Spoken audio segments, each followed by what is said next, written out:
Pak. Jadi Terima kasih, Pak.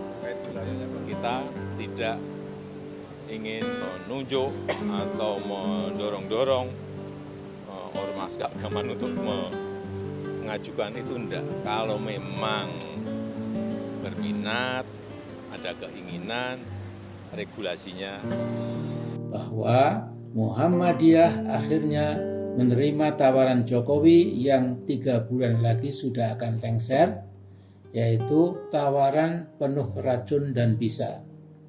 Namun karena kepencut dengan keduniaan, akhirnya kail berbahaya itu ditelan oleh Muhammadiyah. Bismillahirrahmanirrahim. Assalamualaikum warahmatullahi wabarakatuh. Sobat-sobat ngabarin kabar, semoga selalu dalam keadaan sehat walafiat, serta diberikan rezeki yang berkah, halal, banyak, dan tak pernah berhenti mengalir ke kantong Anda. Kabar kali ini dari Muhammadiyah yang mengikuti jejak PBNU yang menerima tawaran izin usaha dari pemerintah. Hal itu diungkapkan oleh salah satu pengurus pimpinan Muhammadiyah, menyatakan bahwa persetujuan ini diambil dalam rapat pleno PP Muhammadiyah. Keputusan ini membuat salah satu tokoh Muhammadiyah, yaitu Pak Amin Rais, angkat bicara. Beliau mengeluarkan pendapatnya terkait hal ini. Mengapa Muhammadiyah ikut dalam mengambil izin mengelola tambang yang diberikan oleh pemerintahan Jokowi. Sebelum kami membagikan video Amin Rais, salah seorang tokoh di Muhammadiyah, kami akan memberikan sebuah tayangan video dari Presiden Jokowi tentang alasan mengapa beliau pemerintah menawarkan izin ormas untuk mengelola tambang. Mari kita simak saja videonya. Ya. Pak, mengenai Muhammadiyah konsesi tambang, Pak Muhammadiyah saat ini menerima konsesi tambang dan bagaimana tanggapannya, Pak? Kita ini kan ingin pemerataan ekonomi, kita ingin keadilan ekonomi. Banyak yang komplain kepada saya, Pak, kenapa tambang-tambang itu hanya diberikan kepada yang gede-gede, perusahaan-perusahaan besar. Kami pun kalau diberi konsesi itu juga sanggup kok. Waktu saya datang ke pondok pesantren, berdialog di masjid, itulah yang mendorong kita membuat regulasi agar ormas keagamaan itu diberikan peluang untuk juga bisa mengelola tambang, tapi bukan ormasnya. Badan usaha yang ada di ormas itu, baik koperasi maupun PT dan CV dan lain-lain. Jadi kita tidak ingin menunjuk atau mendorong-dorong ormas keagamaan untuk mengajukan itu enggak. Kalau memang berminat, ada keinginan, regulasinya sudah ada. Itu aja. Nah, karena itu saya terhenyak kaget dan marah membaca berita PP Muhammadiyah yang corongnya paling aktif Saudara Anwar Abbas, bahwa Muhammadiyah akhirnya menerima tawaran Jokowi yang 3 bulan lagi sudah akan lengser, yaitu tawaran penuh racun dan bisa.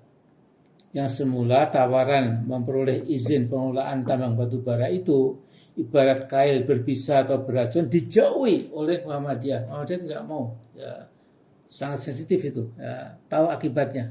Jadi kita waktu itu bangga. Ya. Namun karena kepencut dengan keduniaan, akhirnya kail berbahaya itu ditelan oleh Muhammadiyah. Nah, kini kail itu sudah ada dalam rongga mulut Muhammadiyah, tapi insya Allah belum melewati kerongkongan. Ya. Kalau Muhammadiyah mau, ya, kail beracun yang pasti akan merusak Muhammadiyah itu masih bisa dimuntahkan kembali. Nah, jadi argumen Anwar Abbas, Muhammadiyah akan berusaha menjadi pemain tambang yang tidak akan merusak lingkungan, itu sebuah celotehan yang menghina akal sehat. Mengapa? Pertambangan batu bara di mana saja pasti menghancurkan lingkungan sampai tahapan ekoset, menghancurkan lingkungan hidup yang tidak akan bisa dipulihkan kembali. Apalagi dunia pertambangan itu dunia yang ganas dan para pemainnya sebagian besar adalah bandit-bandit tanpa moral, tanpa pertimbangan akal sehat, karena hanya satu tujuannya, mengeruk batu bara tanpa ampun demi dolar atau rupiah sebanyak-banyaknya. Nah, sekarang bayangkan Muhammadiyah akan masuk ke dunia pertambangan, akan melibatkan diri dalam menghancurkan lingkungan hidup. Jadi di Muhammadiyah itu ada semacam pemahaman, begitu kegiatan menyangkut uang, hampir bisa dipastikan akan ada riak-riak kecil ya yang terjadi di majelis-majelis Muhammadiyah. Jadi kalau majelis tabligh, majelis tarjih, majelis wakaf itu memang adem, ayem, ya, stabil, nggak pernah ada cekcok sedikit pun. Tapi kalau majelis kesehatan yang mengelola sekian puluh rumah sakit besar dan segala macam itu, atau majelis pendidikan yang juga mengelola puluhan universitas, akademi dan lain-lain, biasanya ada riak-riak kecil, ya, terjadi semacam silang sengketa karena apa, menyangkut masalah uang. Nah, jadi saudaraku, ya, ini saya khawatir begitu Muhammadiyah masuk ke dunia pertambangan yang memang bukan habitatnya, pelan tapi pasti akan muncul pertikaian internal, mengguncang stabilitas Muhammadiyah yang pada November nanti sudah berusia 112 tahun.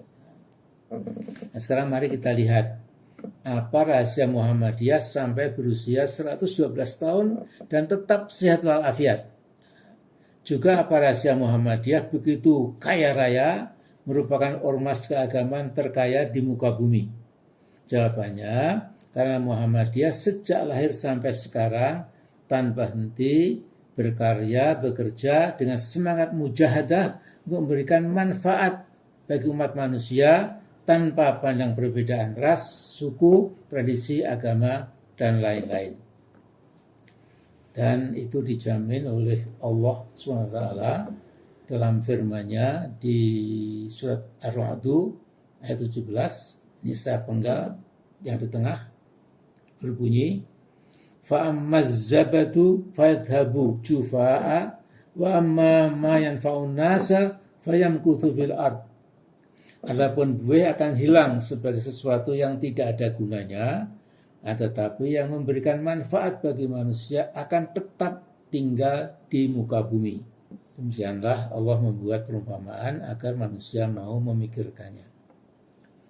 Nah, ini sedikit cerita pribadi. Ketika saya pulang dari Aceh, muktamar ke-43, saya ditanya teman-teman dosen di UGM, Mas Amin, PF ya, congratulations. Ya. Jadi Anda jadi ketua umum Muhammadiyah, tentu gajinya besar. Saya tertawa karena saya katakan, Mas, di Muhammadiyah itu anggota PP tidak digaji sama sekali. Ya. Memang kalau pergi ke luar kota atau ke luar negeri itu sudah diberikan tiket juga untuk lodging dan lain-lainnya. Tapi tidak ada itu, ya, yang namanya gaji. Ya. Nah, kemudian malah ada yang tanya, Mas Amin, kapan ya Muhammadiyah itu bubar? Ya. Kemudian saya juga tertawa menjawab pertanyaan yang ya mungkin sambil bergurau, ya, saya katakan Muhammadiyah insya Allah tidak akan bubar. Karena apa? Karena Allah tidak akan pernah mencabut surat izin tinggal Muhammadiyah di bumi ini. Ya, selama Muhammadiyah masih memberikan manfaat buat umat manusia.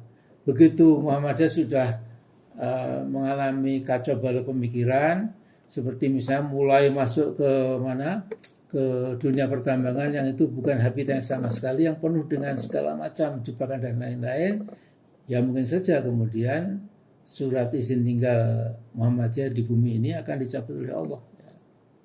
Nah, karena itu saya mengusulkan kepada PP Muhammadiyah, ya, sebaiknya segera PP Muhammadiyah itu mengundang sidang tanwir.